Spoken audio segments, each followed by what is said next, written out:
नाज़रीन, खुदावंद ताला ने तमाम इंसानों को मुख्तलिफ कबीलों में इस वजह से नहीं बांटा कि एक कबीले को और एक नस्ल को दूसरी नस्ल के ऊपर फ़ौक़ियत हासिल है।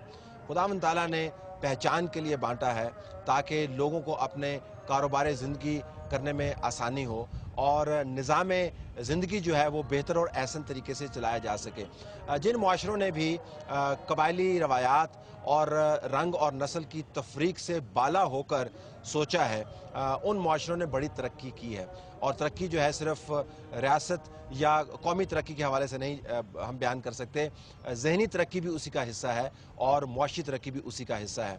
हमने ये देखा कि जो नाम नहाद सेपरेटिस्ट हैं, जो ग्रुप्स बने हुए हैं, उन्होंने टारगेटेड किलिंग को एक अपना शार बनाया और इसको ओन भी किया। ये वो बयानात हैं जो उनके अपने लिटरेचर के अंदर, छपे हुए लिटरेचर के अंदर मौजूद हैं, जिसको वो प्राउडली ओन भी करते हैं। मासूम लोगों को मारने से यकीन खौफ व हरास की कैफियत तारी हुई।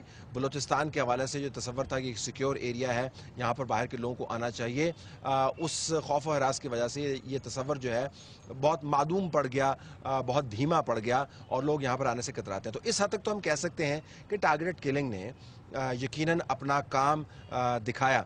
लेकिन दूसरी तरफ हमने देखा कि इसका रद्द-ए-अमल भी बड़ा शदीद किस्म का आया। एक रद्द-ए-अमल रियासत की तरफ से आया और दूसरा रद्द-ए-अमल जो है मुकामी ग्रुप्स की तरफ से आया। हमने सवात के अंदर, मालाकंड के ऑपरेशन के अंदर ये देखा कि जब तालिबान ने मुकामी आबादी के जवानों और उनके लड़कों को ज़बरदस्ती अपने साथ मिलाया या उन लोगों को मारना शुरू कर दिया जो उनके नज़रियात के ताबे नहीं हैं, तो उस वक्त तक जब तक तालिबान का जबर कायम रहा तब तक तो लोग वो बर्दाश्त करते रहे। लेकिन उनमें से सैकड़ों ऐसे घराने हैं, जिनमें से दर्जनों को मैं खुद जानता हूँ, जिन्होंने उन तमाम लोगों को मार्क कर लिया था जिन्होंने उनके प्यारे मारे थे। और जो ही तालिबान का जबर जो है या तालिबान का जो तसल्लत है वहाँ से ख़त्म हुआ, तो उसके बाद रिएक्शन आना शुरू हुआ और लोगों ने वो तमाम बदले गिन गिन कर लेने शुरू किए और चुन चुन कर उन लोगों को मारना शुरू किया जिन्होंने उस वक्त उनके लोगों को मारा था। तो बलूचिस्तान के अंदर एक तरफ से तो जो सेपरेटिस्ट हैं उन्होंने इस इंस्ट्रूमेंट को इस्तेमाल किया, इंस्ट्रूमेंट ऑफ फियर के तौर पर, लेकिन इसका रद्द-ए-अमल भी बड़ा शदीद आया। आजकल जो आपको बहुत सारी जगहों पर लाशें मिलती हैं, उसके ऊपर जो बहुत से तज्ज़िये होते हैं, एक एलिमेंट जो मिसिंग है वो है रिवेंज का एलिमेंट।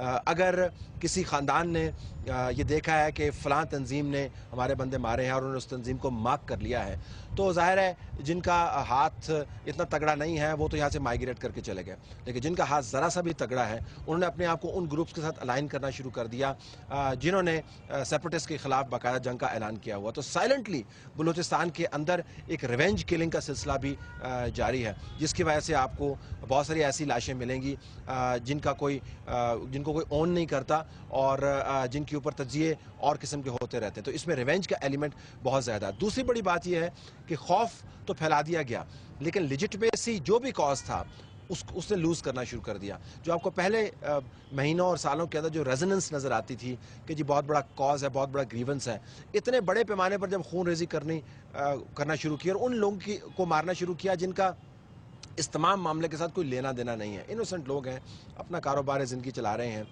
उसके साथ साथ ये हुआ कि जितनी भी सपोर्ट ये सेपरेटिस्ट गेन करना चाहते थे वो सपोर्ट जो है वो तकरीबन रुक गई या डिक्लाइन करने लग गई। कोई भी तहरीक किसी भी किस्म की, और अब मैं अमूमी बात कर रहा हूँ, बलूचिस्तान के तनाज़ुर में बात नहीं कर रहा हूँ, किसी किस्म की तहरीक जो है वायलेंस को और रैंडम वायलेंस को और इनोसेंट लोगों की ज़िंदगियों को लेने वाले वायलेंस को अगर इंस्ट्रूमेंट के तौर पे अपनाएगी तो कहीं ना कहीं किसी न किसी जगह पर जाके उसकी लेजिटिमेसी जो है और क्रेडिबिलिटी जो है उसकी खाक में मिल जाएगी। बलूचिस्तान के अंदर ये होना शुरू हो गया है। बहरहाल टारगेट किलिंग का कम्युनिटीज़ के ऊपर असर एक हिस्सा है, कारोबार ज़िंदगी के ऊपर इसका बहुत बुरा असर पड़ा है। जो हंसते बसते बाज़ार हैं वो आपको निस्बतन सुनसान नज़र आते हैं। जो तवातर के साथ आते थे वो ख़त्म हो गए हैं। जिन लोगों ने जो सेटलर्स जिनको कहा जाता है, अगर खैर 150 साल से रह रहा है तो वो सेटलर तो नहीं होगा, लेकिन सेटलर्स जिनको कहा जाता है वो कारोबार चलाते थे, यहाँ से छोड़ के चले गए हैं। टीचर्स ने जाना शुरू कर दिया है, जो बिज़नेस कम्युनिटी है, क्लर्क्स ने जाना शुरू कर दिया है, प्राइमरी डॉक्टर आपको नहीं मिलता, नर्सेज आपको नहीं मिलती।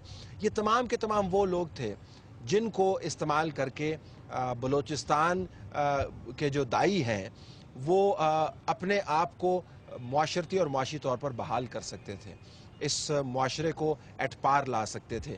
اگر بلوچ ریپرزنٹیشن آنی ہے بیوروکریسی کے اندر، بلوچ ریپرزنٹیشن آنی ہے انٹلیکچوئل سرکلز کے اندر، تو اس کے لیے آپ کو ایک پروسیجر سے گزرنا ہے، آپ کو پرائمری ٹیچر سے شروع کرنا ہے۔ اگر آپ نے پرائمری ٹیچر کو ہی مار کے بھگا دیا تو پھر آپ کے بچے کو پڑھائے گا کوئی نہیں۔ یونیورسٹیز میں اگر آپ نے اپنے طلباء کو انٹلیکچوئل تربیت دینی ہے تو اس کے لیے آپ کو اساتذہ چاہیے، اور اگر آپ کے پاس اپنے اساتذہ نہیں ہیں تو باہر سے اساتذہ آئیں گے، پڑھائیں گے آپ کو۔